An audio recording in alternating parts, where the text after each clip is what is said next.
গল্পের নাম চাঁদের রাজকন্যা ও মাটির ছেলে।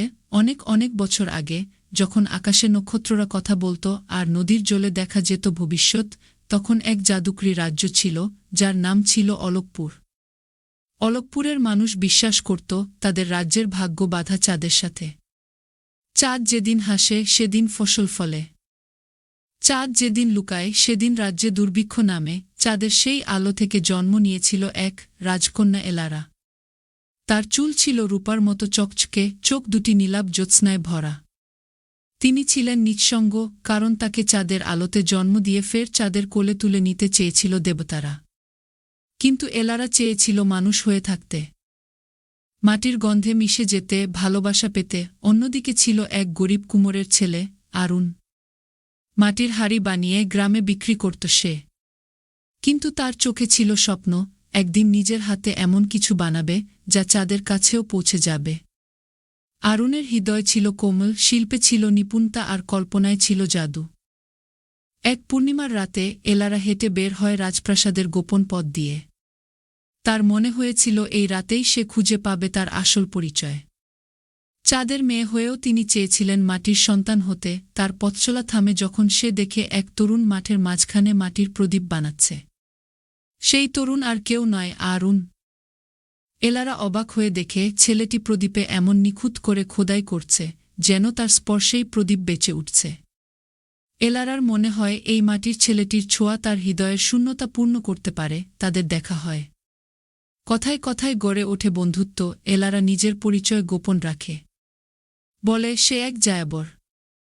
আরুন তাকে শেখায় মাটি ছাঁটাই করা, হাড়ি বানানো, আর এলারা শেখায় গান আর নক্ষত্রের গল্প। দিন যায়, রাত যায়।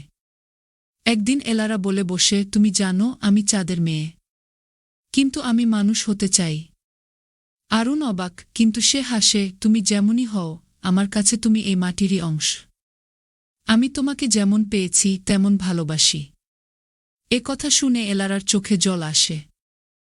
কিন্তু চাঁদ সবসময় তাকিয়ে থাকে নিজের কন্যার উপর। সেই রাতে চাঁদের দেবতা রেগে গিয়ে ঘোষণা করে, তুমি যদি আর চাঁদের কন্যা না হতে চাও, তবে তোমায় মানুষ করেই মাটিতে রেখে দেব। কিন্তু তার মূল্য দিতে হবে। কেউ একজন ত্যাগ স্বীকার করবে, না হলে মাটিও তোমায় গ্রহণ করবে না, চাঁদও না।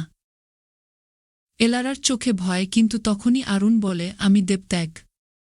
যদি আমার জীবন তাকে মাটির করে তোলে, তবে আমি হাসি মুখে তা দেব। সেই রাতেই, যখন চাঁদের আলো আর মাটির কোমলতা মিশেছিল একসাথে, এক জাদুকরী উৎসবের আয়োজন হয়।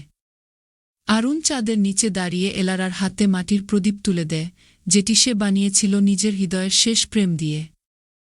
তখন চাঁদের আলো ফেটে পড়ে। মেঘের ভিতর থেকে এক অদৃশ্য হাত এলারাকে টেনে নেয়, আর সঙ্গে সঙ্গে আরুনের শরীর ধীরে ধীরে মাটিতে মিশে যেতে থাকে। এলারার কান্না চাঁদের আলোকে বিষণ্ণ করে তোলে। সে চিৎকার করে উঠে, না, আমি তাকে হারাতে পারি না। আমি মানুষ হতে চেয়েছিলাম ভালোবাসার জন্য। যদি তাকে হারাতে হয়, আমি চাঁদের মেয়ে থাকতে রাজি। তখন এক অলৌকিক ঘটনা ঘটে। চাঁদের আলো থেমে যায়, আকাশ নিস্তব্ধ হয়, আর দেবতা বলে ওঠেন, ভালোবাসা যেখানে আত্মত্যাগের উপর জয় পায়, সেখানে আমি নিয়ম ভাঙি। চাঁদের আলো আর মাটির গন্ধ এক হয়ে তৈরি করে এক নতুন প্রাণ। আরুন ফিরে আসে। কিন্তু এবার সে আর কেবল মাটির ছেলে নয়, সে চাঁদ আর মাটির মিলনের সন্তান। এলারা হয় একজন সাধারণ মানুষ, আর তাদের ভালোবাসা হয়ে ওঠে চিরন্তন।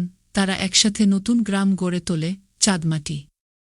সেই গ্রামের প্রদীপ আজও জ্বলে, আর মানুষের বিশ্বাস, ভালোবাসা যদি সত্য হয়, তবে তা নিয়মকেও বদলে দিতে পারে।